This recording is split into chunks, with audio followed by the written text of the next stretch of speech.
Elden Ring is one of the most successful games that FromSoft has ever released. This is not a crazy thing to say, it has seen unfounded success. But here's the deal: Elden Ring is not as great as everyone hypes it up to be.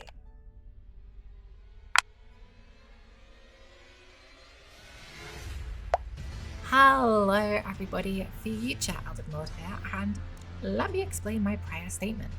I must admit, I have had a large amount of fun with Elden Ring, so when I say it's not great, I don't mean it's something you shouldn't enjoy. I just mean it has some glaring issues that people tend to gloss over when recommending the game. I also don't mean that it's commercially unsuccessful or hasn't done anything big, because as mentioned earlier, Elden Ring is incredibly popular and looks pretty damn good. However, Elden Ring has problems.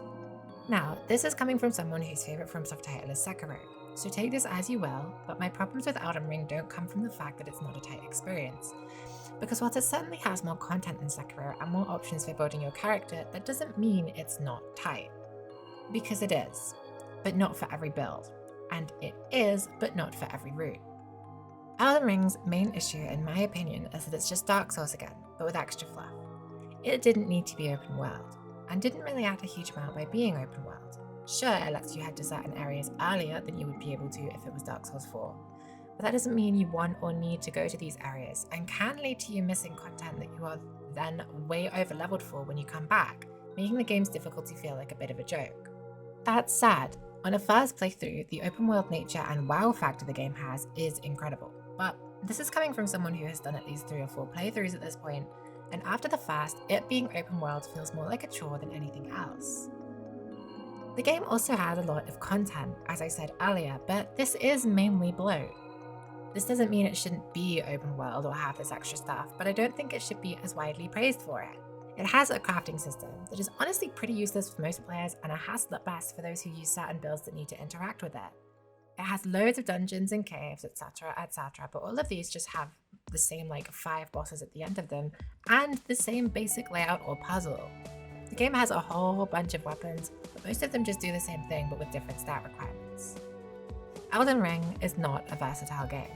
It may have over 100 bosses, but most of them are not at all unique. This isn't to say that recycled content is a bad thing. It can be done well. I think Souls-like games showing a difficulty spike by having prior bosses end up as enemies and you being able to beat them pretty easily can be fun. But Elden Ring doesn't do it like that, and it uses some of its bigger bosses or more memorable enemies way too liberally. If Elden Ring was a more linear title, still with its optional bosses like any other FromSoft game, but without the side dungeons or general bloat, then it would be shorter and have less weapons. But most players probably wouldn't really notice a difference, because a lot of the stuff in the game is useless for most players. Even if you love spells or greatswords, you can only have a few equipped at a time, and a lot of these weapons or spells require completely different stats. Not all sorceries scale with intelligence, despite sorceries being the intelligence spells. So if you find a spell that looks cool but requires a dual scaling or way higher arcane, for example, you just won't use it, even if it could theoretically fit your build. And most Souls games are like this, but not to as big of an extent. Yet Elden Ring is the one that people laud as diverse and new and interesting just because there's more of it.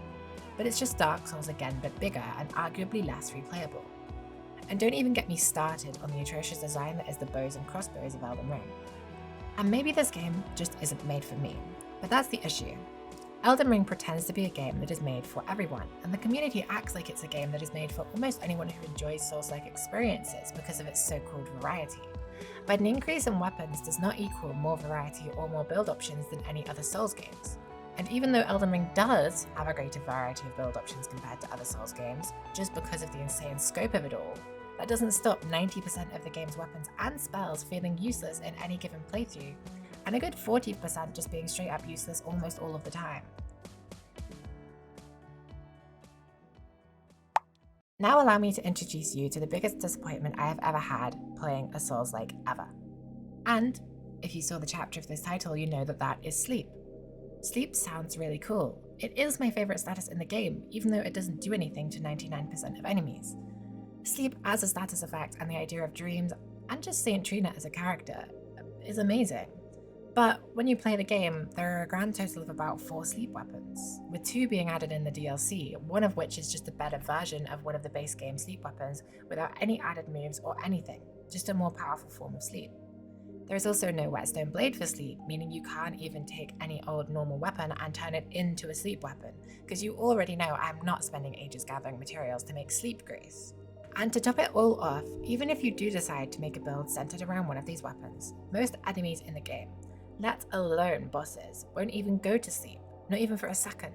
They just shrug it off, and even those who do shrug it off tend to have pretty high sleep resist anyway. For such a cool and interesting status effect that I personally haven't seen in any other game, it doesn't do anything, and it has no variety in playstyle. Sleep is the only status effect in the game that is utility based only. It doesn't do damage, it just has utility. But the utility is useless most of the time. If you want to play a sleep build, you are using a sword and you are gonna like it. And it's not a fancy sword with cool moves either, it's just a sword. And the problem is, this is not the only ailment in the game like this. Elden Ring also has a madness status, which just doesn't affect most bosses. At least the frenzy weapons and spells also count as fire damage, so they have some application outside of just damaging, but the status doesn't really do anything to enemies. And honestly, the player should not even have access to Deathblight, considering it basically doesn't affect any important enemies in the game. Why give people the option to use any of this at all if it doesn't do anything? And that's the same question I have for bows. Why would I play Elden Ring if I wanted to use a bow? They are such a chore to get ammo for because yes, they have limited ammo and the damage on them isn't even that great. The game is clearly not designed around players having bow-centric builds, or sleep-centric builds, or Deathblight-centric builds. So why give them to the players at all? If you're going to give them to the players, at least take the third dagger you've made with the same moveset and give it a sleep build-up. All this does is make the game look like it has options for everyone, when in reality it just doesn't. And this could be fine if the community didn't see the huge catalogue of mainly swords with a few different weapons sprinkled in and go, oh, there's loads of weapons in this game, so it must be great for anyone who likes other FromSoft games. If you were to show Elden Ring to a person who has only played Bloodborne, they might gel with it. But there is an equal chance that they just won't, because it doesn't have the stuff they like. Yet the community acts as though Elden Ring is the game that any Souls-like player will enjoy. Elden Ring has a lot of content, meaning that theoretically a lot of people should like it. And they do. But the game doesn't treat everything equally, and bows are a great example of that. Sekiro does not pretend that stealth archers are going to love it. If you try the game out and don't gel with the katana, then you won't like the game. But Elden Ring pretends that you just haven't played enough, or haven't found the right build, or the dreaded, you're just not good enough yet. And this isn't true for me. On my first playthrough, I did genuinely enjoy the game.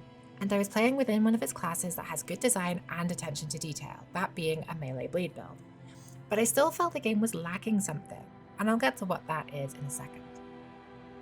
Elden Ring is mainly designed around someone playing either strength or dex, maybe arcane if they're using a status like frost or bleed on a melee weapon. Besides that, spellcasting is decently balanced, but spell variety doesn't feel that amazing, and bosses clearly are not designed to be fought at range most of the time. If you play with a spellblade build or use melee weapons with a status like bleed or frost, then you probably really enjoy Elden Ring, because that's what FromSoft does well in the Dark Souls series. The game wants you to use those weapons, use the Ashes of War, maybe even throw in some incantations or sorceries, but if you decide you want to do something else, then the game is going to feel worse to play. I personally would prefer if sleep was just not an option, if bows didn't exist over the form they currently existed. Not because I dislike that people have the option, but because the option we do have is designed so badly that it's hard to enjoy it as someone who likes these types of builds. Elden Ring is a game that does not have a right way to play. If you're having fun, then great, you're playing correctly. But I would argue that fundamentally, if your favorite class in every game is an archer, then you probably won't enjoy Elden Ring because this weapon type is so sorely neglected. If you love doing chores and shooting what feels like tiny pebbles at bosses, then maybe you do enjoy Elden Ring's current bow combat.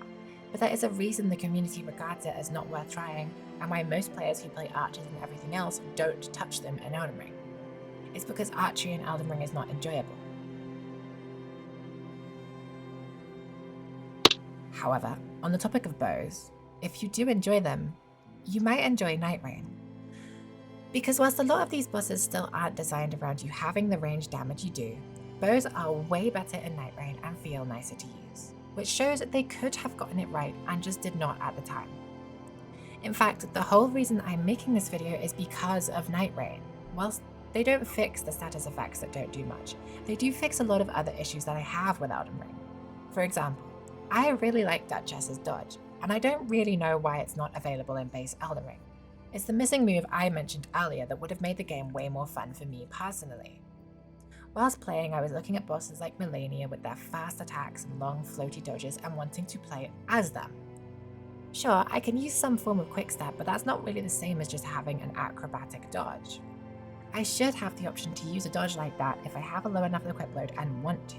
Elden Ring is supposed to be the game in the FromSoft series with a huge variety and massive amount of content. Yet, I can't change very much at all, and it's basically just Dark Souls 4 in terms of gameplay. Melee weapons all behave pretty similarly, with us having to wait for the DLC to get throwable weapons, and I can't change my dodge. I actually am just playing Dark Souls but bigger. Yet the game is advertised by the players as the peak of Souls-like experiences, and in scope, it is, and in size, it is. In general, it genuinely is just big Dark Souls. This is not a problem intrinsically. I do enjoy Dark Souls combat, but it definitely is a problem when the community gives people who haven't played it such high expectations of the game.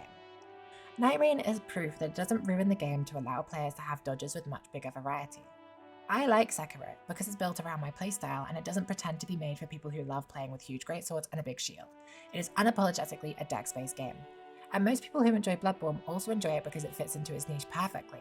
In fact, people whose favourite FromSoft game is Dark Souls enjoy it because of the way that it works currently, because of the way that its combat is. It's a little bit more strength-based even when you do a dex build, for example. But Elden Ring is just Dark Souls again. It's not a huge variety game, it's just a bigger version of Dark Souls. And Elden Ring does go halfway for dex builds at the moment, which is way more than can be said for the likes of ranged players, but it misses out on making me feel like the acrobat that I want to be when I use a dex build.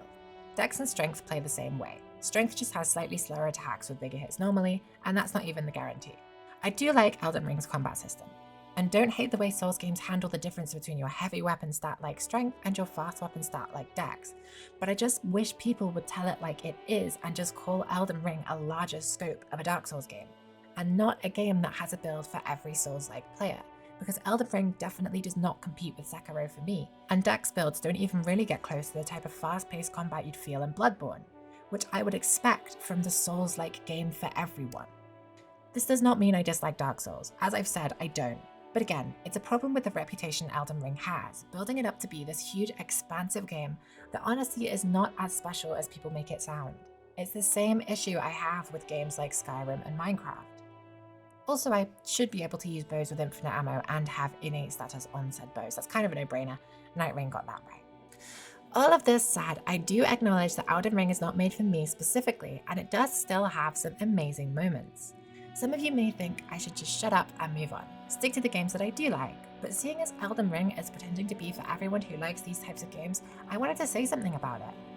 And I have managed to make Elden Ring enjoyable for myself on subsequent playthroughs now that the wonder is gone. In fact, the most fun I have playing Elden Ring is in the seamless co-op mod. It's pretty fun to turn the game into more of an MMO-style combat scenario with different players taking on different roles and all working together to try and beat a boss down. And honestly, it makes certain builds like spellcasting as a pure mage feel way more fun. It also makes me care less about the fact that my dodge isn't the way I'd want it to be in the variety Souls-like, because the game's lack of variety in that aspect is made up for by the fun I'm having with my friends. However, I do stand by what I said on the status effects. Why put them in the game at all if they don't really do anything, and only have 2 or 3 weapons that even use the effect? It just annoys the players that do want to use that effect, and doesn't matter to players who don't. Either don't put them in, or make them actually useful. Thanks for watching this short little video on Elden Ring and why it didn't live up to the vast expectations the community had given it for me. Bear in mind this is a short video, so I didn't go over everything, but I just wanted to mention a very specific issue I personally found with the game in terms of it having the most options for build diversity out of any FromSoft game, but not feeling any different from the typical Dark Souls formula despite this fact. I am not a FromSoft hater, I'm not even an Elden Ring hater. I've genuinely enjoyed the game a decent amount, though it has been 3 years since I first played it. It just has these little things about it that really annoy me as someone passionate about games design. Feel free to comment down below your own opinion on the game. maybe you agree and maybe you don't. Also, before you go, check out Joseph Anderson's video on Elden Ring that he released 3 years ago if you have not yet seen it, though you probably have. The first 15 minutes or so, especially the part about the game being less fun and subsequent playthroughs, resonate with me deeply, and I think you should watch at least that part as it may give a bit of context to my own thoughts. I'll link it below. Again, thanks for watching, and hopefully I'll see you in the next one. If you subscribe, please subscribe. I promise I'll make more videos.